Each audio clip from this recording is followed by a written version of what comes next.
이번 주에는 13장 6절로 13장 1절부터 6절 중에서 6절로 제가 말씀을 중점을 놓았습니다. 우리 함께 전주 말씀 한번, 금주 말씀 한번, 영어 한번 그렇게 갑니다.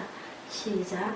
그날에 너희가 또 말하기를 야훼께 감사하라. 그의 이름을 부르며 그 행하심을 만국 중에 선포하며 그 이름이 높다 하라.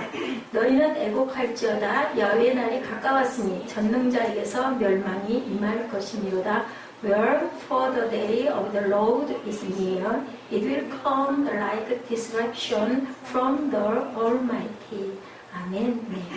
본문은요, 바벨론이라는 나라의 멸망에 대한 이야기인데요. 너희들 정신 차려. 너희들 멸망당할 거야가 아니라 이제 이미 때가 늦었어. 멸망이 분명하게 임할 것이다 라고 이사야가 선포하는 이야기죠. 바벨론은 하나님이 이스라엘을 심판하실 때 그 도구로 사용했던 나라. 그렇다고 해서 그 나라를 영원히 살려두셨나 하면 아니죠. 바벨론이라는 나라는 지금 없습니다. 페르시아도 그렇게 문물이 성했지만 없습니다. 로마도 마찬가지로 없죠. 11절에 내가 세상에 악한 악인의 죄를 벌하며 교만한 자의 오만을 끊으며 강포한 자의 거만을 낮출 것이라. 이 말씀은 바벨론의 죄를 지적하고 있는 것인데요. 본문 요약 중에 나와 있습니다. 바벨론이라는 한 나라를 지칭하는 것이 아니고 세상의 악이라는 말로 시작하는 것으로 봐 바벨론의 죄가 곧 온 세상의 죄와 동일하다는 것을 말하고 있는 거죠. 바벨론을 들어서 세상의 죄와 심판을 보여준다. 우리에게 주시는 하나님의 말씀입니다. 13장의 야훼 날, 오늘 제목이 야훼의 날이다 라고 제가 정했는데요. 종국적으로 주님께서 재림하심으로 이 땅에 이루어진 마지막 심판의 날, 믿는 자들에게는 구원의 날, 믿지 않는 자에게는 멸망의 날입니다. 여러분들이 잘 아시다시피 구원과 희망의 날, 사도행전 2장 20절에서 21절, 악을 행하는 사탄의 자식들에게는 멸망과 형벌의 날, 욥기 1장 5절, 이사야 13장, 오늘 본문 6절이죠. 또한 하나님께서 심판과 구원의 완성을 위해서 자기를 직접 나타내시는 날이기도 하다. 이 날을 주의 날이라고 하는데요. 신약시대에는 주님께서 재림하시는 마지막 그 순간을 두고 얘기하고 있고, 주님께서는 이미 오셨고요. 지금 오시고 계시는 중이다. 마지막 날은 우리들이 다 천년왕국의 천년잔치에 들어간다라고 말씀하죠. 제가 새벽 예배 잠깐 전했어요. 여러분들 수박 속이 어떻게 생겨 있어요? 수박 속 어떻게 생겨? 새빨갛죠? 거기 씨는 무슨 색? 까만색. 대개는 그죠? 씨가 없는 수박도 있긴 있는데요. 어떤 집사님이, 여자 집사님이 아주 몰랐는데 목사님이 그 가정이 참 믿음이 좋고 자녀들도 잘 기르고 가정교육이 아주 잘 되어 있는 그런 가정에 초대를 받아서 기도를 해주시러 가셨다고 그래요. 어떤 날이 돼가지고. 그랬는데 두 자녀가 너무너무 아주 착하게 공부도 잘하고 아주 신앙생활도 너무 열심히 하고 어머니의 말씀에 순종도 너무 잘해서 너무 보기가 좋은 그런 가정이었다고 합니다. 그런데 이 집사님이 지나간 얘기를 하나를 하는데 태몽을 꿨대요. 그 아이들이 첫 아이가 아니고요. 첫 아이를 가져서 태몽을 꿨는데 꿈에 그게 잊혀지지가 않는다라고 얘기를 하면서 수박이 속이 새카맸다고 그래요. 수박을 하나 누구에게 받았는데. 그런데 수박을 잘라보니까 속이 새카만 그것을 보면서 놀래가지고 꿈을 깨서 너무나 이게 불길하다라는 생각을 했다고 그래요. 근데 그러고 그냥 넘어갔대요. 잊어버리고 넘어갔는데 아이를 가져가지고 낳았는데 아주 예쁜 딸을 낳았대요. 너무나 영특하고 애가 일된다고 그러죠. 말도 너무 잘하고. 아빠가 퇴근해서 돌아오면 아이고 우리 아빠 수고했어. 아이고 이렇게 수고하셔서 어떡하나 우리 아빠 너무너무 사랑해요. 막 딸아이가 조그만한 4살밖에 안 된 아이가 그렇게 아주 어른스러운 소리를 해서 이 어머니와 아버지가 완전히 그 딸에게 녹았대요. 그랬는데 그만 한 7살쯤 됐는데 아래층에 세를 준 집에 그 난로가 마루 가운데 있는 그 난로에서 그 집 아들이 똑같은 동갑내기가 있었다고 합니다. 그래서 장난을 하고 뛰놀다가 그만 위에 얹어놓은 커다란 양동이에 펄펄 끓는 물을 잘못해서 쳐서 그 물이 쏟아지는 바람에 하필이면 그 딸아이가 죽고 말았다고 해요. 기가 막혔겠죠. 몇 년을 미친 사람처럼 그 엄마 아빠가 충격을 받아가지고 그렇게 그 고비를 넘기느라 엄청 고생을 했다고 합니다.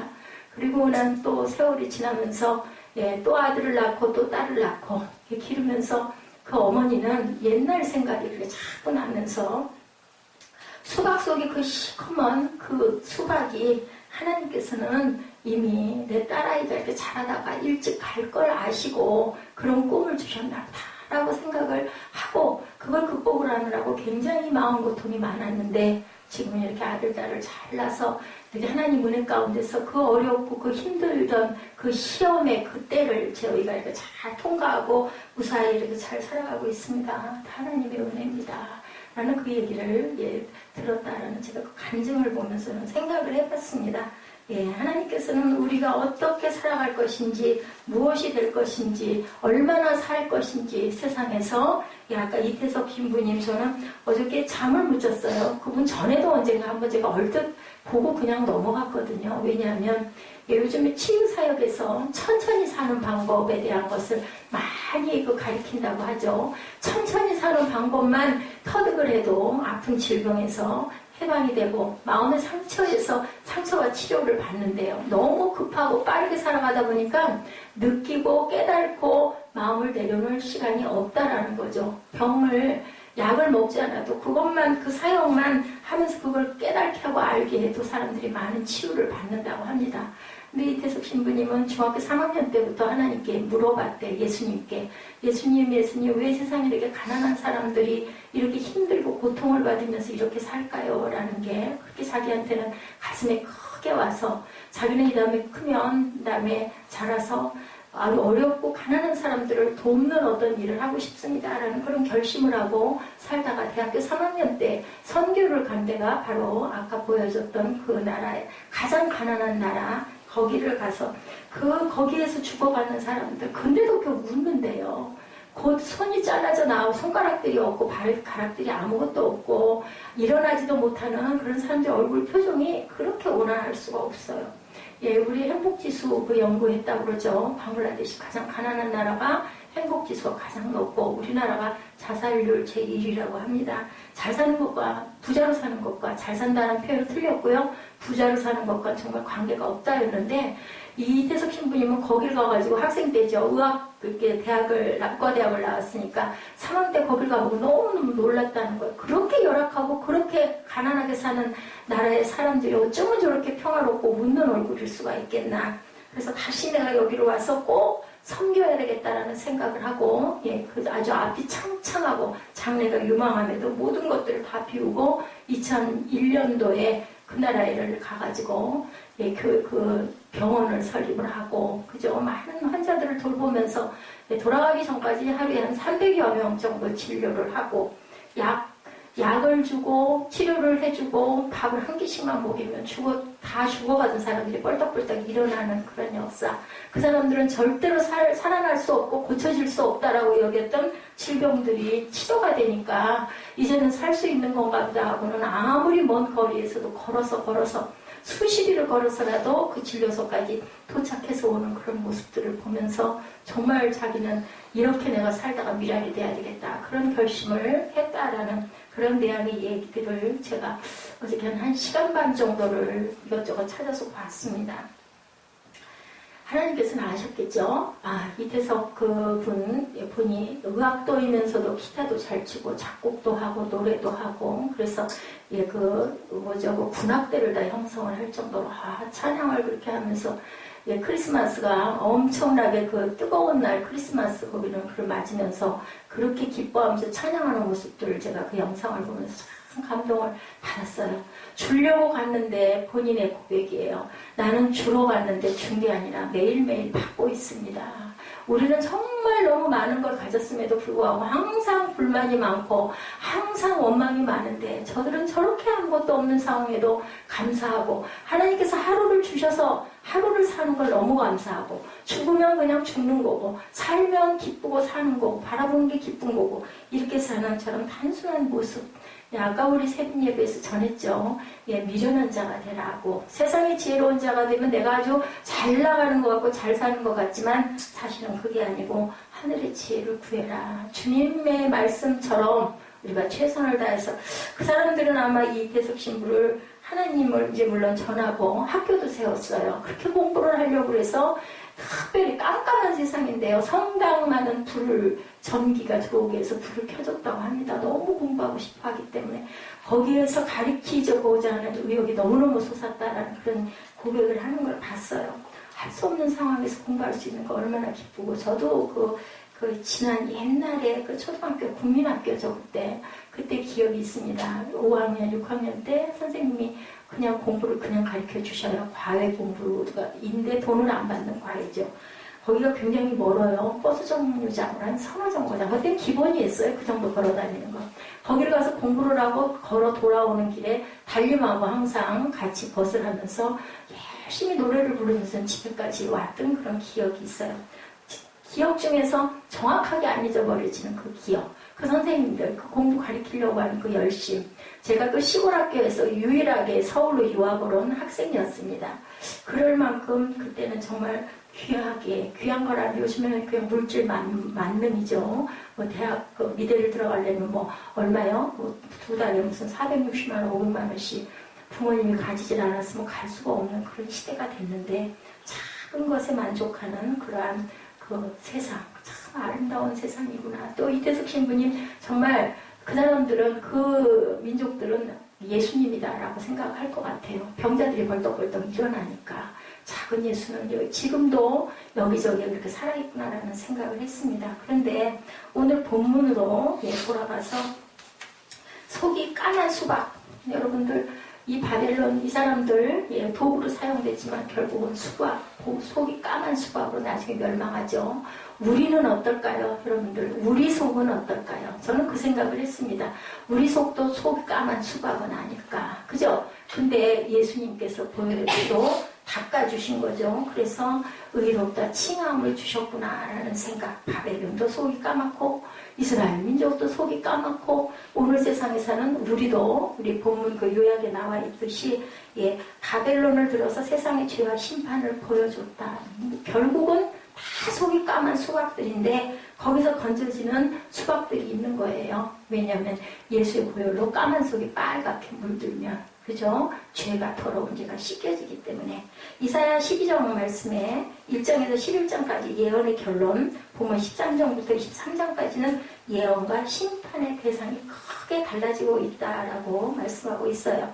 12장까지는 하나님의 백성인 북이스라엘과 남유다에 대한 것, 이제는 그 대상이 주위의 이방국들에 대해서 선포합니다. 모두 다 속이 까만 수박이구나. 건져질 수가 없는 절망의 수박들이라는 거죠. 하나님의 은혜가 아니면 우리는 이 자리에 살아 있을 수가 없다. 저는 어저께 여러분들 오셔가지고 다 도와주셔서 많지도 않은 몇 개 되지도 않는, 근데 똑같잖아요. 양의 차이가 있을 뿐이지.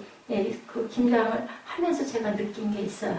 예배가 이러면 참 좋을 텐데 누구 한 사람도 거기에 반론이 없죠. 그냥 다 할 수 있는 최선을 우리 어린 아이들까지도 다 도와가지고 하고 나중에는 함께, 그죠? 소찬이지만 그 속을 가지고 이 밥을 같이 나눌 수 있었던 거 너무너무 은혜로운 예배였다라는 생각이 듭니다.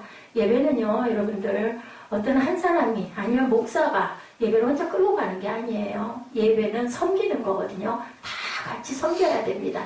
내가 할 수 있는 것, 각자에게 잘하는 달란트들이 있는 사람들이 모였어요. 5명도 좋고요, 3명도 좋고요, 10명도 좋고요. 많으면 많을수록 좋지만 그렇다고 다들 섬기는 건 아니죠. 특별히 어떤 사람이, 은혜 받은 사람이 섬겨요. 근데 저희 교회 같은 경우에는 인원이 없습니다. 없기 때문에 어른부터 아이들까지 유년부까지 다 같이 섞여서 하나가 돼서 어제 김장하듯이 그렇게 한 마음으로 내가 될 수 있으면 안 하려고 하는 게 아니라 내가 할 수 있는 일이 뭔가를 스스로 각자 찾아서 했을 때 하나님의 나라가 임하고요. 누구에게? 각자에게. 속이 새카맸던 수박이 자꾸 빨간색 수박으로 변해가서 그 수박이 맛있고 단 수박이 되는데, 그냥 내 될 수 있으면 되도록이면 안 하려고 하다 보면은 언제 그 수박이 빨개질까? 저는 아까 찬양과 경배 드리면서 왜 이렇게 마음의 안타까움이 그렇게 컸는지 모르겠습니다. 그런 마음이,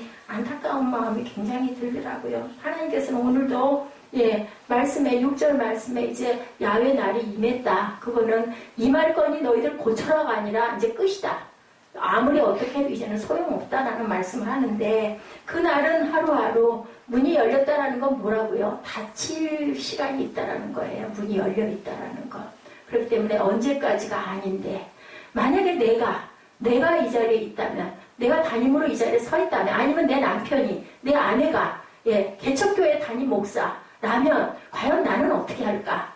이 생각을 좀 각자들 해보시면 어떨까? 저는 그 마음이 들었어요. 아유, 내 일이 아니니까 아니고요. 이 교회가 하나님 보시고 영광스럽고 은혜로운 교회가 되려면 내가 심어져야 돼요. 내가 생명을 이루려고 하면 생명을 주신다고 했거든요. 만약에 그거 그렇게 하면은 당신 평생 먹고 살 걸 보장해 줄게 하면 아마 너도 나도 내가 먼저 할 거예요. 달려들 것 같아요. 아까 세린 예배 때 여러분들에게 말씀드렸죠.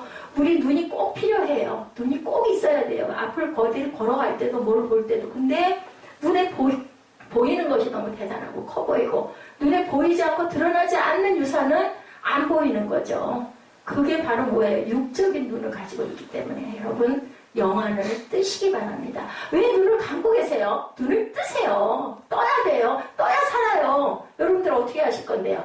앞으로 30년 후에 40년 후에 어떻게 하실 건데요?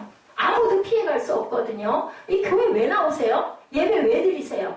하나님께 영광 돌리려고 드리시지 저보고 오시는 거 아니거든요. 그렇다면요, 여러분들 주인의식을 가지세요. 관객되지 마시고요. 아, 내가 헌금 얼마 했으니까 그거 아무 소용없는 거예요. 그러려면 헌금 안 하는 게 맞아요. 하나님께 드리는 거면 내 마음을 먼저 드려야 되거든요. 마음과 뜻과 성품을 다해야 된다는 말씀이 오늘 본문의 말씀이에요. 1절에서 16절에 바벨론을 멸망시킬 군대의 소식과 멸망 당시의 참생에 대한 예언이 나오는 거예요. 여러분들 예언이 어떤 대단한 사람이 죽었던 사람 살 거야. 이게 예언이 아니고요. 하나님 말씀이 예언이에요. 지금 이 이사야를 통해서 하는 말씀이 저와 여러분들에게 하시는 말씀이라는 것으로 그렇게 받으셔야 여러분들의 생명이 살아난다는 것을 깨닫고 아시기 바랍니다. 1절 말씀에는 이사야가 바벨론에 대해서 받은 예언의 말씀이라는 것, 그리고 바벨론을 멸망시키기 위해서 하나님께서 군대를 소집하시겠다고 말씀하죠. 1절 말씀. 여러분들 다 성경 가지고 1절부터 보고 계시죠. 1절 말씀에 아모스의 아들 이사야가 바벨론에 대한 경고다 그래요. 그 다음에 3절에 뭐라고 그래요? 3절에 보니까 내가 거룩하게 구별한 자들에게 명령하고 나의 위엄을 기뻐하는 용사들을 불러 나의 노여움을 전하게 하였느니라. 하나님은요, 또 공의의 하나님이고 정말 사랑의 하나님이기 때문에 그냥 어느 순간 갑자기 누구를 멸하는 일은 없어요. 미리 예언자들 보내갖고 계속 얘기하거든요. 5절 말씀에 보니까 먼 나라에서 군대를 불러 명령하시겠다. 그 군대는 바벨론을 심판하기 위해서 하나님의 부르심을 입은 어디? 메대와 바사. 이 사람들도 도구로 이용돼요. 나중에는 이 사람들도 또한 죽습니다. 이들은 하나님을 모르는 민족이었는데 하나님의 진로의 병기로 하나님께서 사용하신다라는 거죠. 그들을 불러서 바벨론의 멸망의 심판날이 일게 될 텐데 멸망과 심판의 날을 6절에서 무슨 날이라고? 로드스데이 하죠? 여호와의 날이다. 여호와의 날은 하나님께서 직접으로 개입하셔서 일하는 날, 남은 자들에게는 구원의 날이 된다. 그리고 마지막 들림받고 남은 백성들에게는 뭐밖에 길이 없다. 죽어야 산다. 그죠? 난 죽을 거예요. 난 여기 666 짐승의 표 안 받아요. 안 받으면 굶어 죽을 수밖에 없어요. 굶어 죽거나 찔려 죽거나 쏴 죽이거나. 그래도 죽어야 내가 산다는 그게 뭐냐면요. 성경의 말씀을 여러분들에게 상징적으로 의미해서 알려드리는 거예요. 죽어야 산다. 내가 하나님께 내 생명 내게 아니니까 아까 이태석 신부처럼 그냥 나는 하나님께 다 드렸습니다. 이러면 아버지가 우리를 죽이실 리가 없다고 내 영혼이 살아나는 거죠. 육이 어떻게 됐는데 여러분들 아세요? 마지막 들림받는 그 순간에는 우리 육도 같이 변화된 몸으로 살아 일어난다라는 거예요. 내가 만약에 죽었어요. 1년 이후에 근데 정말 다행히 맨 꽁무니에 매달려가지고 구원받은 자가 됐네요. 뭐 목사라고 구원 다 받습니까? 아니거든요. 그러면 그랬다가 만약에 50년 후에 마지막 심판의 날이 됐어요. 나는 죽어서 다 가루가 돼가지고 이제 뿌려졌어요. 그렇게 돼도 내 몸이 살아 변형돼서 하늘로 오른다. 아이고 그런 게 어딨어. 근데 성경에 있고 여러분들이 예수를 믿는 한은 그것을 믿으셔야 된다는 거죠. 아주 무서운 얘기예요. 다들 들려 올라갔는데 평생 교회 쫓아다니면서 하고 싶은 것도 못하고 자고 싶은 것도 못하고 했어. 근데 난 구원 못 받았어. 그러면 얼마나 억울하겠어요, 여러분들. 보험 왜 드세요, 여러분들? 보험 무슨 사고 났을 때 보장받으려고 드시잖아요. 그런 의미로 해도 이왕이면 내가 건져져야지. 내가 못 건져지면 어쩔 거예요. 예, 여기는요, 누가 뭐 친하다고 누가 믿음이 더 하니까 좀 띄워줘가지고, 띄워받아가지고, 이거는 없다. 여러분들 너무 잘 아시죠? 7절과 8절에 말씀하고 있어요. 뭐라고 말씀하나 우리 한번 7절, 8절 성경 가지시고 한번 읽어보실래요? 뭐라고 그러셔요? 그러므로 모든 손에 힘이 풀리고 각 사람의 마음이 녹을 것이다. 그들이 놀라며 괴로움과 슬픔에 사로잡혀 해산이 임박한 여자같이 고통하며 서로 보고 놀라며 얼굴에 불꽃 같으니라 라고 이렇게 말씀하고 있죠. 얼굴이 불꽃 같아요. 싸우기만 하면 이기던 나라 바벨론의 공격을 받고 아무 힘도 쓰지 못하고 그들은 더 이상 이길 수 없다는 사실 때문에 너무너무 놀란다는 거죠. 아니 왜 우리가 맨날 이렇게 져야 돼? 그게 기가 막히고 이해가 안 가다. 믿을 수가 없다. 바벨론 멸망에 대한 예언은 이사야가 예언하고 난 후 100년, 150년 이후에 이루어져요. 아이고 뭐가 그래. 아무 일도 안 일어나는데 그러니까 마음 푹 놓고 못되게 굴고 하나님 말씀 믿지 않으면 결국은 정말 끝. 전혀 기회가 없다라는 말씀을 하고 있어요. 예언이 말씀드렸죠. 이사야가 예수님 오실 거 메시아 예언하고 700년 이후에 이루어졌다고요. 그걸 믿는 게 바로 믿음이다. 우리가 우리 지식을 가지고 자꾸 머리로 저울질을 하고 가슴으로 자꾸 생각하면요. 여러분들에게 좋을 일이 아무것도 없어요. 누구같이? 아기같이. 예, 미련한 자같이 그렇게 굴어야 살 수 있다는 거죠. 바벨론은 한 성읍으로 출발을 했어요. 그때는요. 나라도 아니었던 거예요. 그랬는데 이사야가 그렇게 예언을 하는 거죠. 그렇게 출발을 했는데 예언할 당시에 바벨론은 아수르의 지배하에 있는 약소국 아주 세력이 미미했는데 이사야는 바벨론이 지금은 미약하지만 우리 66장 이사야 66장 제가 받은 말씀이죠.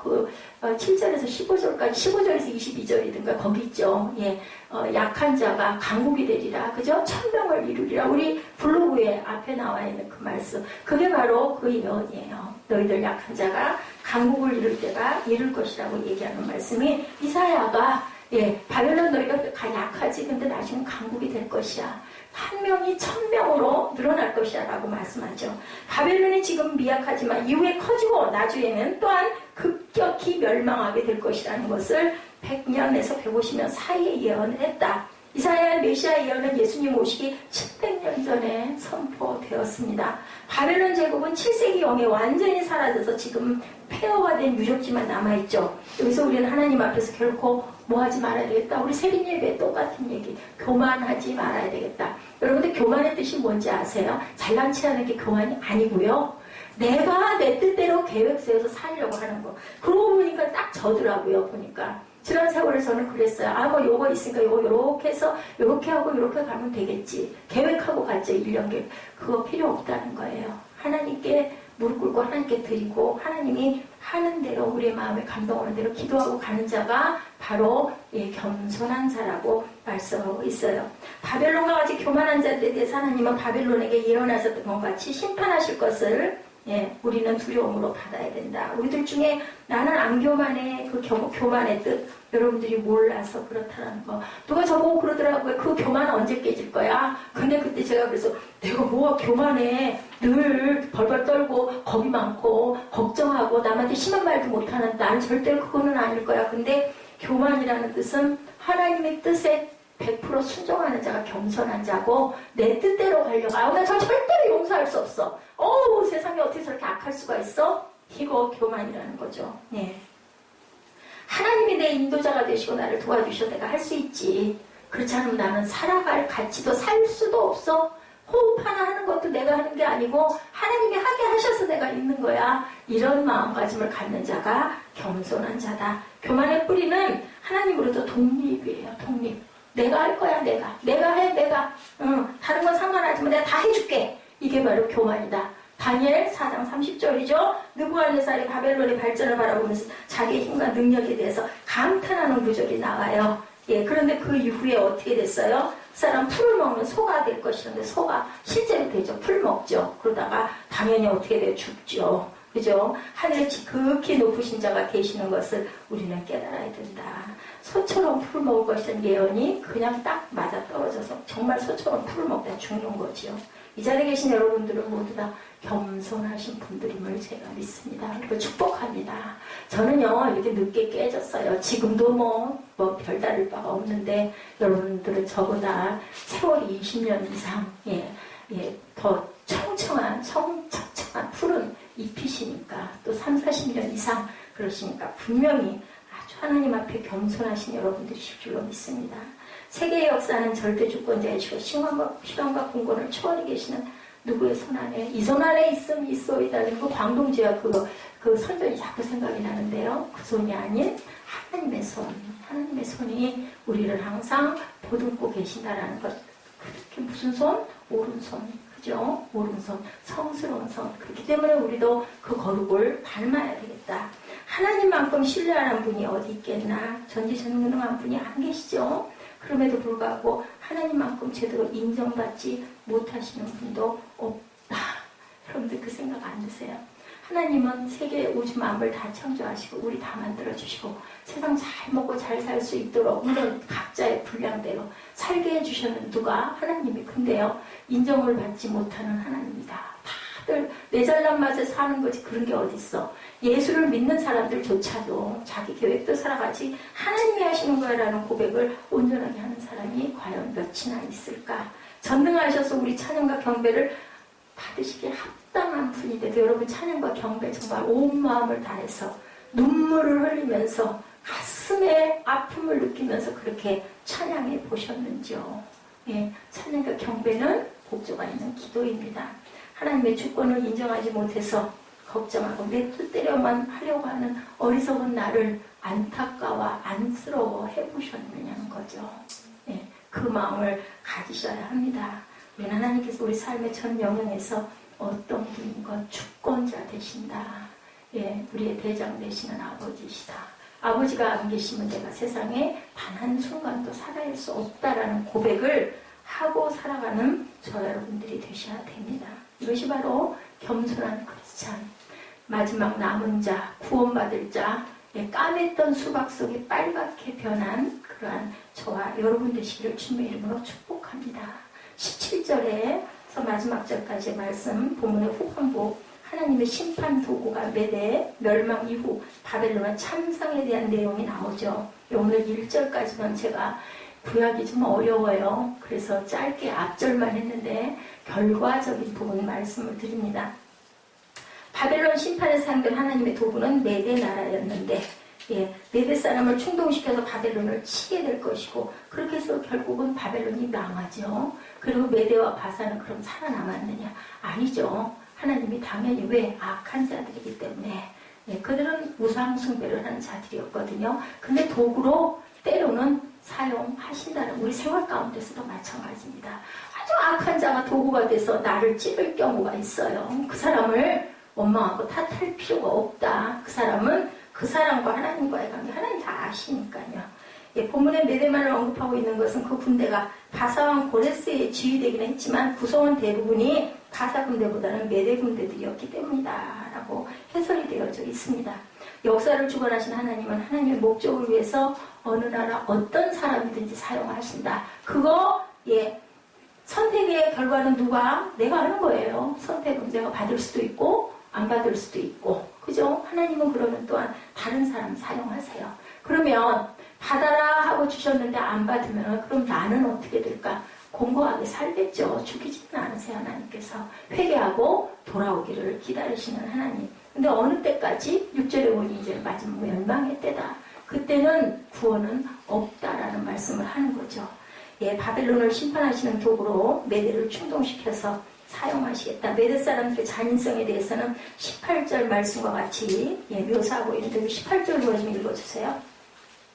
메대 사람이 홀로 청년을 써 죽이며 태의 옛날을 긍휼히 여기지 아니하며 아이를 애석하게 보지 아니하며 네, 그렇다고 그래요. 메대 사람이 활로 청년을 쏘아 죽이고 태의 열매를 긍휼히 여기지 아니하고 아이를 애석하게 막 죽인 거죠. 그죠? 열국의 영광이요 갈대아 사람이 자랑한 놀이가 된 바벨론 하나님께 멸망당한 소돔과 고모라 같이 되리니 그것을 거주할 자가 없겠고 거처할 사람이 대대 없을 것이며 아라비아 사람도 거기에 장막을 치지 아니하며 목자들도 그곳에 그들의 양떼를 쉬게 하지 아니할 것이고 오직 들짐승들이 거기에 엎드리고 부르짖는 짐승이 그들의 가옥에 가득하며 타조가 거기에 깃들이며 들량이 거기서 뛸 것이요 결국은 아무도 살아낼 수 없는 그러한 나라로 만들어 버리겠다라고 진노의 말씀을 이렇게 하고 계시는 것을 우리가 봅니다. 그러면 우리는 과연 어떻게 살아가야 될까를 깊이 생각을 하고 가야 되겠죠. 우리는 어떻게 살아갈까? 역사를 주관하신 하나님은 하나님의 목적을 위해서는요, 어느 나라든 어떤 사람이든 사용을 하신다. 예, 우리 그 이태석 신부님 같은 분은요, 하나님이 마음을 주셨어요. 예, 가난한 자를 위해서 내가 헌신할 거야. 저는 너무 부러웠어요. 젊은 분이 어떻게 저렇게 많은 능력을 하나님께서 갈고 닦게 하셨을까? 못하는 게 없을 만큼 그렇게 잘하게 해서, 그거 자기 영광 드러내고 살아도 떵떵거리고 편하게 잘 살 텐데, 예, 그 종족, 거기에 들어가서 아주 가난한 나라에 들어가가지고, 그렇게 그 나라를, 그 민족들을 그렇게 살 수 있는 그 많은 사람들을 그렇게 살리는 그 영을 증거하고 전하는 그 희생, 얼마나 그저 보람된 하나님의 귀한 열매인가. 저는 참 부러웠습니다. 하나님은 바벨론을 심판하는 도구로 이렇게 사용하시고, 이렇게 18절에 이 내용으로 하나님께서 말씀하죠. 기독교의 명서들 가운데 하나님을 아는 지식이라는 책이 있어요, 여러분들. 그 책에 보면 자비로운 하나님과 같이 하나님이 어떤 분이신지에 대해서 설명하고 있어요. 근데요, 가장 인상 깊었던 부분은 진노하신 하나님에 관한 부분이었다고 합니다. 하나님은 은혜로우시고 우리에게 복 주시기를 원하시고 무한한 사랑으로 끝까지 용서하시는 분으로 우리가 너무 그렇게만 안다. 하나님께서는 우리에게 또한 벌을 내리시기도 하는 하나님이라는 것, 두려움과 떨림을 가지고 있어야 된다는 것. 오늘 예지가 엄청 마음이 아파했어요. 저도 마음이 많이 아팠어요. 얼마나 마음에 상심을 했을까. 근데요, 누가 아세요? 하나님이 아세요. 그게 있었다면, 분명히 없어졌다면 누군가가 가져갔을 수 있는데, 그건 가져간 사람과 그죠? 하나님만 아실 부분인데, 그럼 누가 벌할까요? 하나님께서 벌을 하겠죠. 설령 벌 안 하고 내버려 두면 오히려 벌인 자식인 거예요. 벌을 해야 그 버릇이 고쳐지거든요. 내버려 두면 뭐가 될까요? 나중에 점점 더 커져요. 그러면 예지는 뭐 해야 될까요? 아이고 하나님, 저는 이걸 잃어버렸지만요. 어떤 사람인지 모르지만 가져간 손길이 깨닫게 해주시옵소서. 불쌍히 여겨주시옵소서 하고 기도하고, 내가 해야 될 부분은 뭘까요? 똑같은 반복을 하지 않도록 내가 잘 감수해야 된다. 그리고 하나님께 감사 기도를 해야 된다. 왜요? 하나님 깨닫게 해주셔서 감사합니다. 이 부분 앞으로는 조심하겠습니다라는 마음을 가져야 온전한 마음이라는 거죠. 우리가 정말 하나님을 진노하는 두려운 하나님으로 인식한다면 감히 어떻게 죄를 지어요? 그죠? 다 아시는데 내가 뭐라고 할 게 뭐 있어요? 그러시죠, 예수님이. 그죠? 죄는 어떻게 돼요? 요한은 항상 약간의 그 질투심을 가지고 베드로는 바라본 것 같아요. 그러니까 네가 그게 무슨 상관이, 너는 나나 따라와. 예수님 말씀이 정답이거든요. 누구 볼 필요가 없어요. 하나님께서 각자 개인과 하나님과의 관계라는 거. 내가 오히려 그 사람을 미워하면 내가 죄를 짓는 거니 나는 그러지 말아야 되겠다. 그것을 보고 우리는 그런 생각을 할지 말아야 된다. 하나님은 사랑의 하나님이실 뿐 아니라 공의의 하나님이시라는 거. 분명히 언젠가는 그거 계속 그렇게 가다가는 크게 혼이 나죠. 그리고 그 인생이 뭐가 되겠습니까? 온전한 인생이 될 수가 없어요. 그러면 오히려 불쌍해 생각해야죠. 기도해야 되겠죠. 공의와 사랑이 두 가지를 함께 여러분들 기억하시고 어느 것 하나 소홀하지 않는 여러분들, 깨닫는 여러분들 되시기 바랍니다. 오늘 말씀 통해서 우리는 교만했던 바벨론에게 선포되는 예언의 말씀을 통해서 어떠한 모습으로 우리가 서야 될까? 우리 어떻게 세빈 예배하고 똑같네요. 절대로 교만하지 말아야 되겠다. 어떤 마음? 겸손한 마음으로 하나님의 지혜를 구해야 되겠다. 세상에서 내가 이렇게 하니까 약삭 빠르겠다, 이렇게 하니까 잘 돼, 이렇게 하니까 내가 이겨. 그게 중요한 게 아니라 하나님께 기도하는 주님의 마음을 품는, 좀 어리석고 미련한 것 같지만, 내가 손해나는 것 같지만 그렇게 갈 때 하나님께서 여러분들에게 만배로 갚아주신다라는 것. 속이 새까만 수박들이 다 새빨간 수박으로 변형되는 역사가 이 본문 13장을 통해서 저와 여러분에게 임하시기를 주님의 이름으로 축복합니다.